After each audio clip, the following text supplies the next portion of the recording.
Welcome back, everybody, to the Midnight Comic Society YouTube channel. It is Wednesday, June 3rd, the first new comic book day of June. Whenever you're watching this, thank you so much for joining us. Please make sure to subscribe and stay. We appreciate every single one of you dearly from the bottom of our hearts.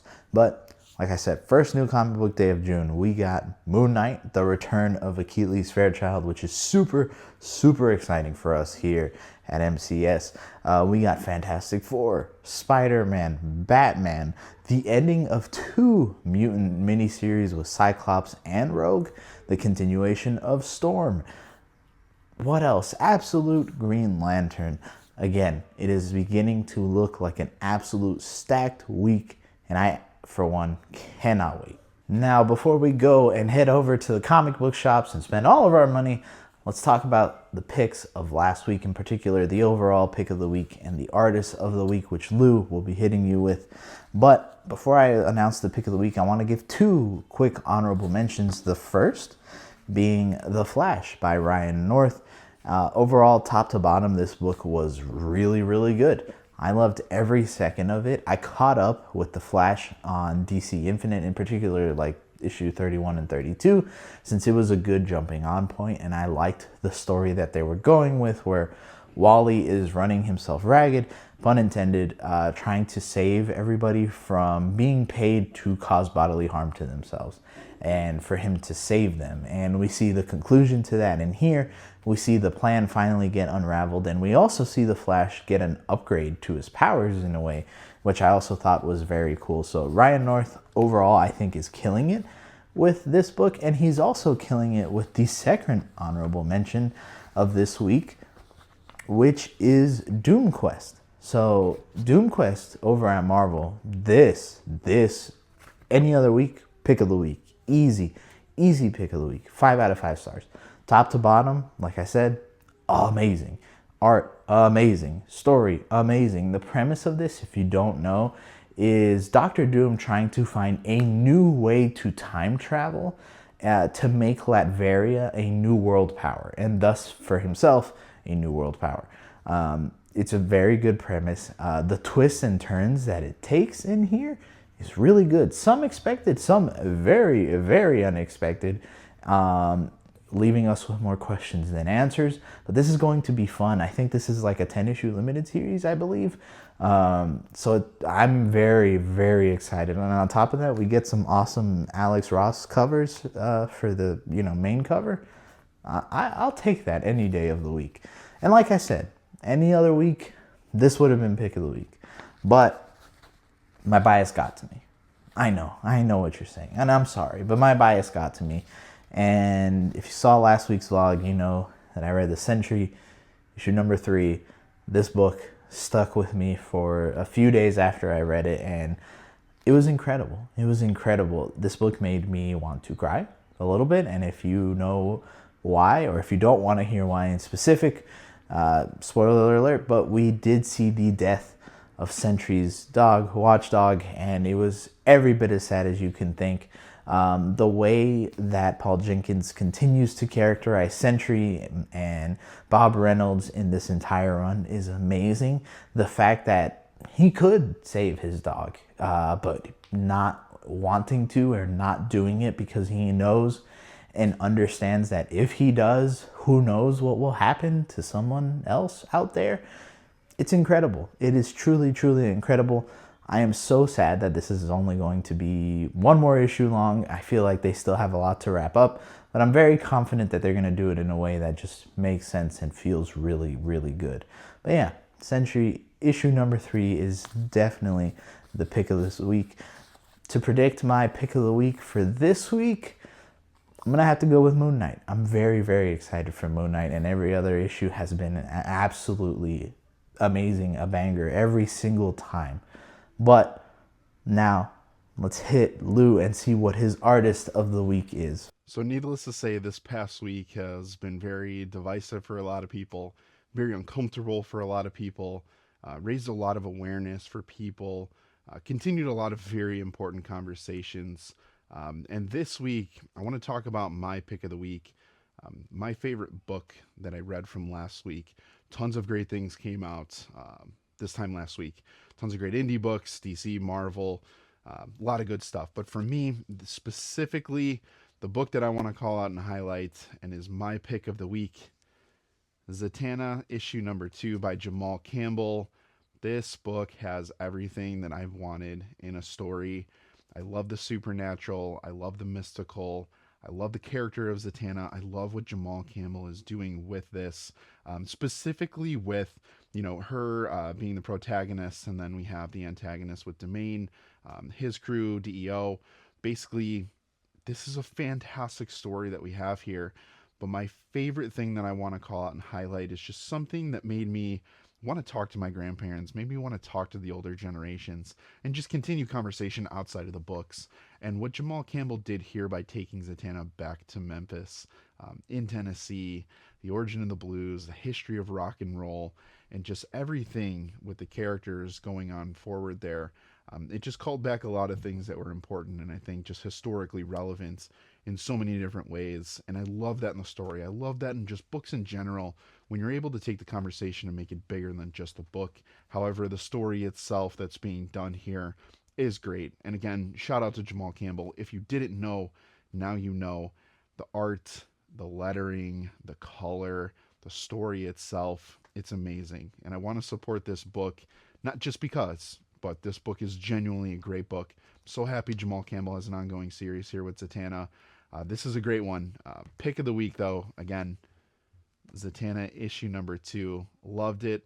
It's contender for my book of the month, so stay tuned for that. Appreciate y'all. And again, keep reading comic books. Keep sharing these stories. There's so much that we can do together. There's so much that needs to happen for the comic book community as a whole. Tons of things you can do locally. We obviously are connected here online. Appreciate all of y'all.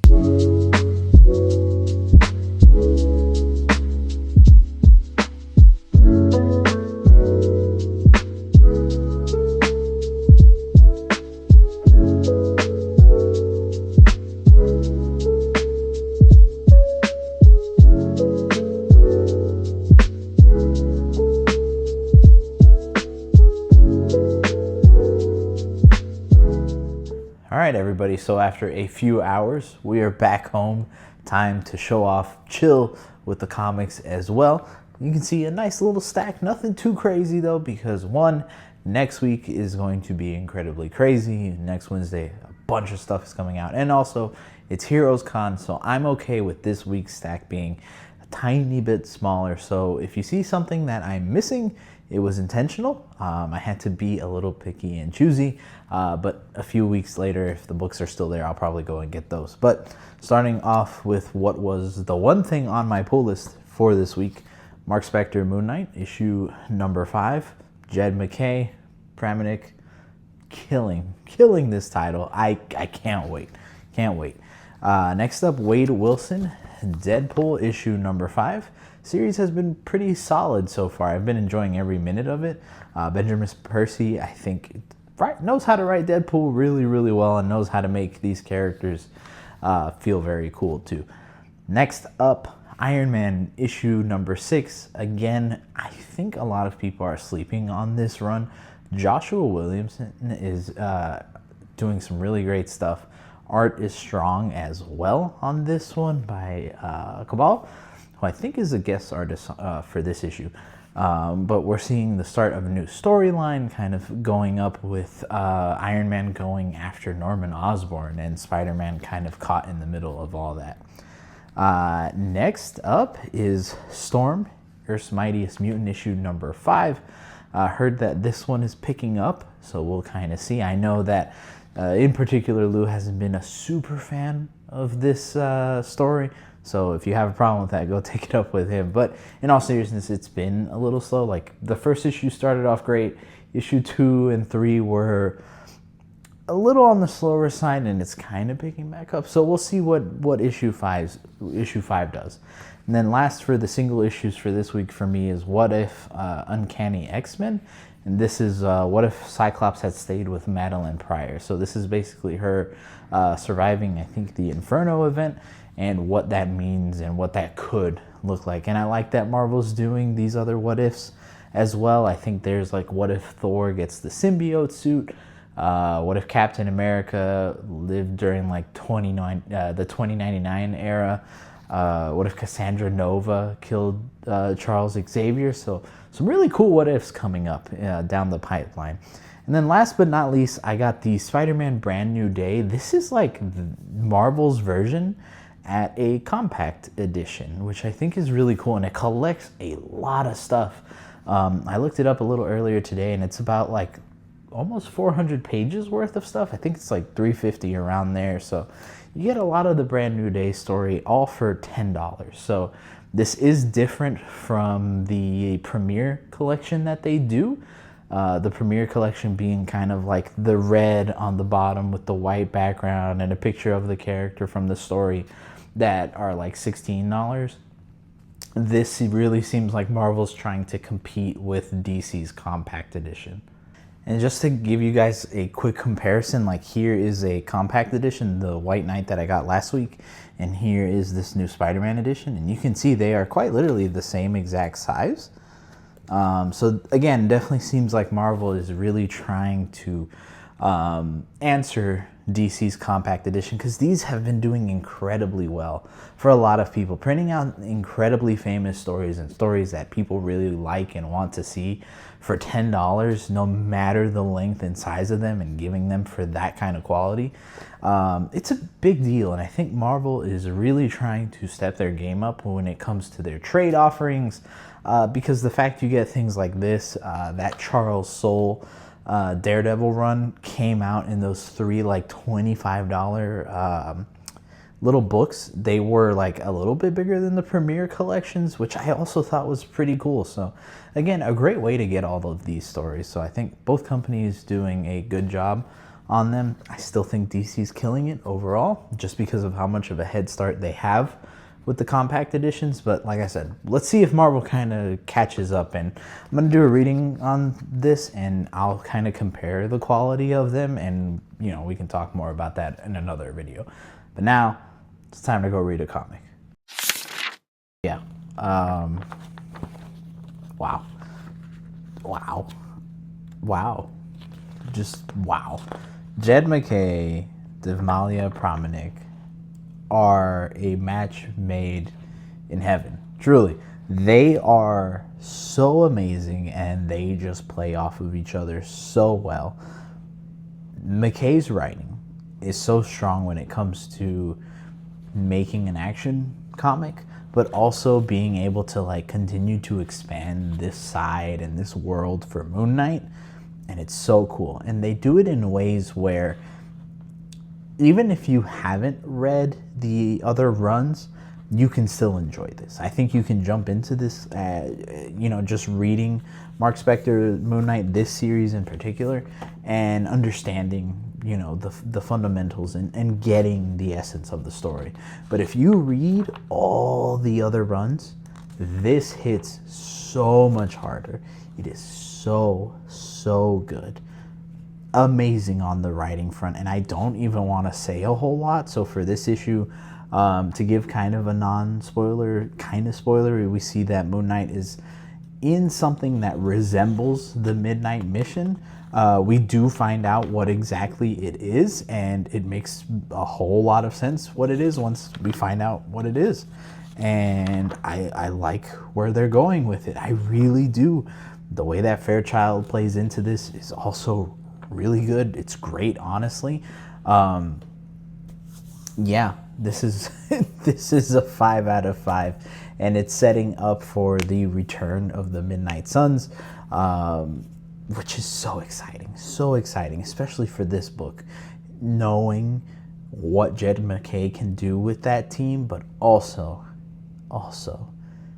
what Prominent can do with the artwork on this is incredible. Just to show you guys like one page of what I mean, right? When I talk about just the art, you look at this 2-page spread, right? Or these 2 pages. It starts here, but you see how the cape flows into the other action shot in the second page, which is related but isn't related. It's a different action and point in time for the book, but they just flow so well, and there's so many great moments. I'll give you another example, very fast, of just how good the art is. This is the first page, and this is Moon Knight. And you look at it, all the detail and everything, the elaborate maze looking of it, how Moon Knight glows, it's amazing. Guys, please jump on this book. You will like it. It is incredible. The easiest 5 out of 5, 10 out of 10, 150 out of 5 stars ever. It was just great, incredible. And that's the vlog, everybody. Thank you so much for watching. Every single one of you, truly, we appreciate you from the bottom of our hearts. As before, if you haven't, please join us. Follow us on our social media, specifically TikTok and here on YouTube. We love to have every single one of you. And next week, it's going to be huge. Not only is New Comic Book Day going to be absolutely insane, next week, Saturday and Sunday, HeroesCon Charlotte, North Carolina. So if you're going to be there, myself and Lou will be there. So definitely stop us, say hello, let's chop it up a little bit. But until the next vlog, we'll catch you later.